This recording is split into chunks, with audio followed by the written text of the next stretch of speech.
Hello there and welcome. Living off stage is the subject to which this presentation will confine all comment. In my early to mid-20s, I was briefly privileged to find an artistic mentor in the renowned Sergei Dryden. Sergei's professional work includes the starring role in Alexander Sekourov's cinematic masterpiece, Russian Ark, including his memorable work at the Moscow Art Theater. One of the primary lessons Sergei imparted to me goes as simply: never forget the independence of your imagination. Independence of imagination is perhaps the most critical measure to ensuring an effective means of offstage, in the wings work, during an actual production or run-throughs, and continuity of life in the role. The late Constantine Stanislavski, remarking meaningfully on the significance of an actor's faith and sense of truth, specified the horror even he as an actor committed when ceasing to play off stage. When such a thing happens, warned Stanislavski, the logical line of the actor's physical action is interrupted, and it should not be interrupted. Neither on stage nor even in the wings should an actor admit such breaks in the continuity of the life of a part. It causes blanks. These in turn become filled with the thoughts and feelings which are extraneous to the role. If you are unaccustomed to playing for yourself while off stage, at least confine your thoughts to what the person you are portraying would be doing if he were placed in analogous circumstances. This will help to keep you in the part. Set forth, this presentation provides an introduction to a technique for remaining involved in the work while off stage, a technique in continuity. Why is continuity so important? Why are the blanks of which Stanislavski warned such a threat? Blanks are dangerous as they tempt the actor into a false sense of security, like temptations into cliché. Removing the physical concentration of the actor's instrument from immediacy with the role allows for leisure into mental distraction, emotional disruption, infestation of conventional behavior, and an academic, mechanical logic. Actors are tasked with learning the role, not the words. Learning the role beyond merely saying the lines in different and clever ways is the fundamental priority of the dramatic artist. The reality, however, is that a vast majority of actors are satisfied with the former, learning the lines in lieu of the role. Even in the case of the latter, temptations into on-stage cliché and off-stage blanks is so powerful and alluring and habitual, it suggests a provocative situation. The actor tends to struggle unrelentingly with how and what to investigate to mature in his immediate presence with the role and the play. So what exactly off stage is the actor to investigate? Here we call on the independence of imagination. Indeed, independence of imagination serves as the actor's most vital weapon, the primary bullet in his belt, to fusing the actor's instrument with the given circumstances of the play, and thus maturing his involvement and immediacy with the role. Independence in this respect is the key to individuality and the opposite of convention and cliché. 4 means of offstage investigation are here presented as keys for exercising the actor's imagination and revving his emotional and physical motor: previous circumstance, continuity circumstance, synonymous expression, and relaxation. The previous circumstance is a brilliant means of exploring logic and relationships. This investigation is possible with multiple actors or as an individual exercise.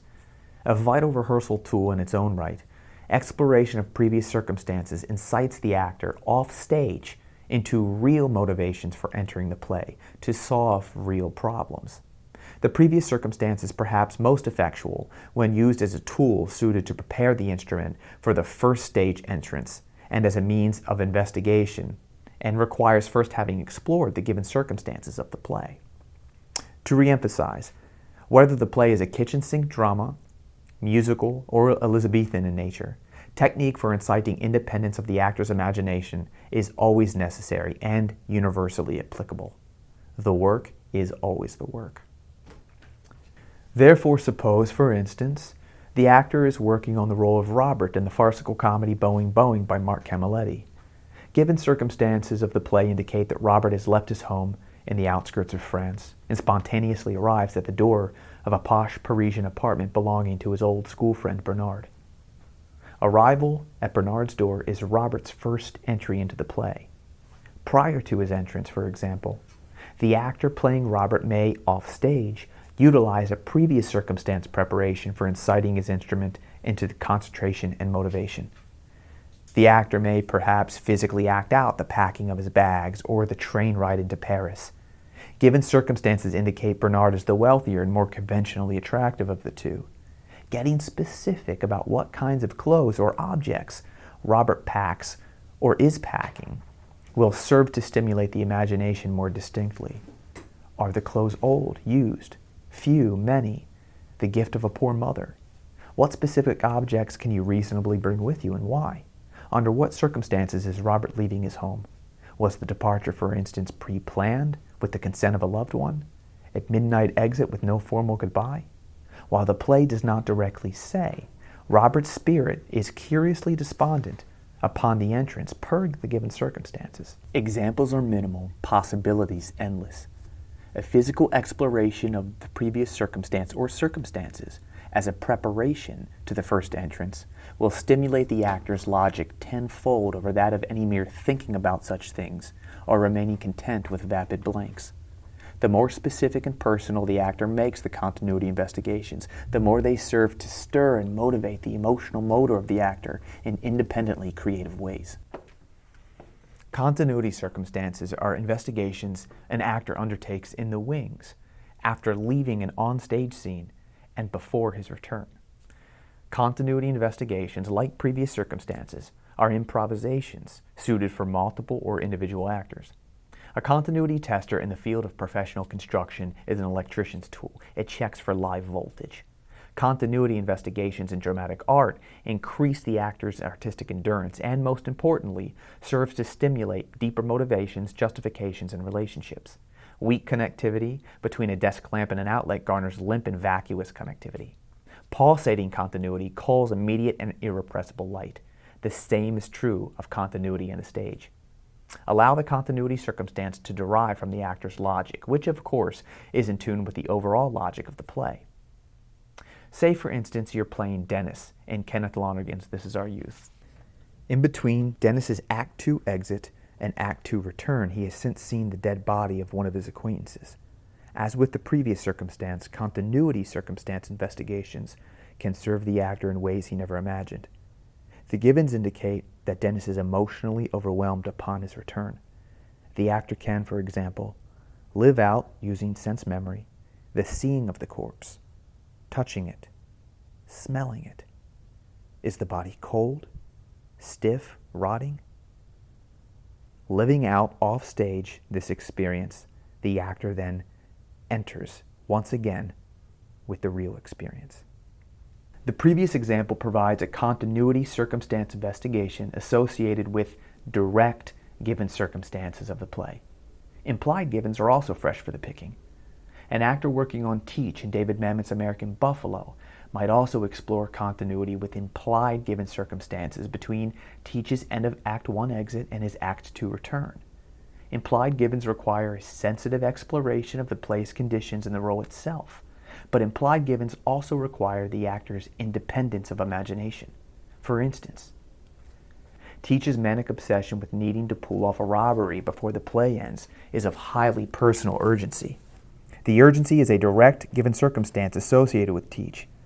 While justification of the urgency may be a result of the actor's private motivation and logic, the actor may then, off stage, explore an improvised or implied given circumstance. That being, for example, a need to catch a 3 a.m. bus from Chicago to New York to see the son he has never met for his 3rd birthday. The robbery may be Teach's only means of bus fare. Or, for instance, improvising a rushed phone call between Teach and his estranged wife or girlfriend or son's mother, promising his arrival and challenging her unexpected disbelief, is an investigation that will certainly pay dividends. The phone call is an implied given circumstance, resulting in Teach's direct condition of urgency upon his Act 2 arrival. Continuity circumstances provide the voltage for overcoming cliché, avoiding blanks, and employing the independence of imagination to evoke a more palpable immediacy and involvement with the role. Synonymous expression investigations continue uninterrupted involvement between one's instrument and the given circumstances or conditions of the role during the most awkward or consuming of offstage situations. Stanislavski himself speaks of the awkward and at many times impractical backstage conditions wreaking havoc on the actor's concentration. Offstage space is often unfamiliar. Lacking room, access, or privacy, the actor's concentration must contend with nonsensical and irrelevant conversations of fellow players, stagehands, and unwelcome backstage guests. Antiquated heating and air conditioning may roast or freeze the body.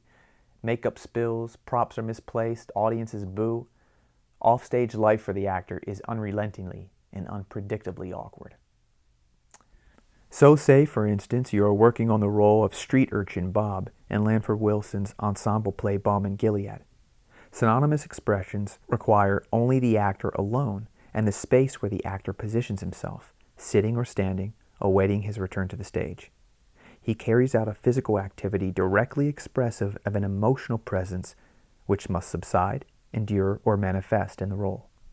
The actor may explore anything from, for example, shaving potatoes, literally, to eliciting a sensory exploration involving sipping a glass of wine. The potatoes, for instance, may help the actor stay involved off stage, subsiding from an emotional onstage high, while the wine may act as a counterpart exploration for manifesting the emotional state necessary for a much more emotionally relaxed re-entry. Synonymous expressions are singular tools for enduring an emotional condition. Synonymous expressions may be anything, no matter how seemingly odd or abstract, for the significant purpose of keeping the body both specifically concentrated and active. The physical action in the exercise directly corresponds to the emotional state the body must naturally express, hence a synonymous expression.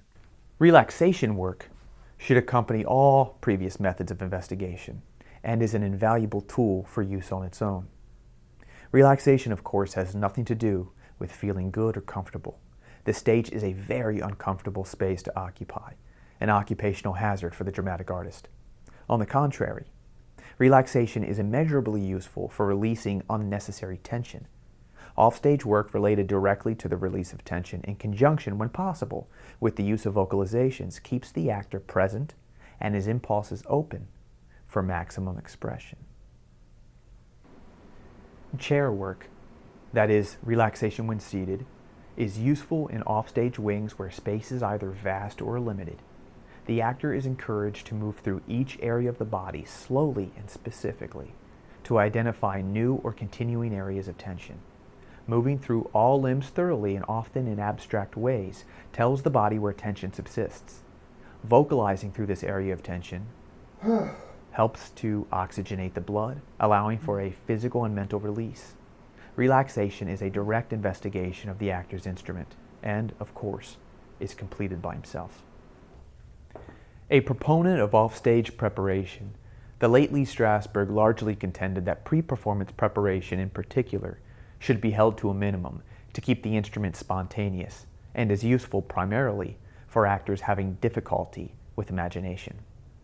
To the contrary, investigated correctly, preparation and continuity work serve to relax the instrument more profoundly into a deeper sense of concentration, to strengthen motivations and logic, reduce temptations into technical and conventional expression, fortify immediacy, reduce anticipation, and cultivate intimacy with the role, relationships, and other people associated with the play.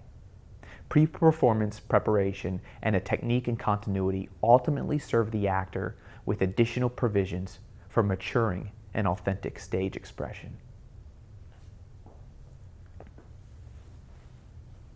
Technique and continuity strengthens the actor's will for exploring drama as an endurance art.